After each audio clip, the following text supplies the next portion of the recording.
Toolkit मामले में आरोपी दिशा रवि को दिल्ली की पटियाला हाउस कोर्ट ने मंगलवार को जमानत दे दी है।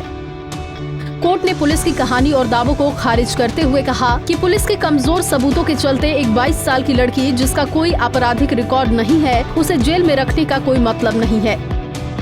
मंगलवार को एक दिन के पुलिस रिमांड के बाद जब दिल्ली पुलिस की साइबर सेल ने टूलकिट मामले में आरोपी दिशा रवि को कोर्ट में पेश किया, पुलिस दिशा रवि को निकिता के सामने बिठाकर पूछताछ करने के लिए 4 दिन की पुलिस रिमांड मांग रही थी कि इसी बीच सेशंस कोर्ट से खबर आई कि दिशा की जमानत मंजूर कर ली गई है।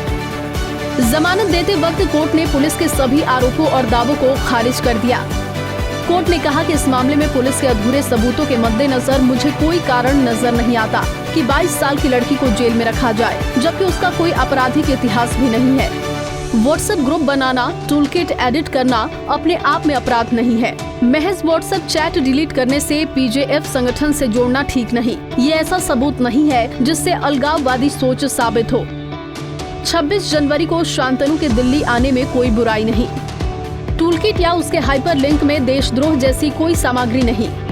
सरकार से किसी बात पर सहमत न होने पर किसी को देशद्रोह के आरोप में जेल में नहीं डाला जा सकता।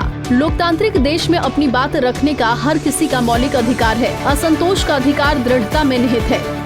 मेरे विचार से बोलने और अभिव्यक्ति की स्वतंत्रता में ग्लोबल ऑडियंस की तलाश का अधिकार है।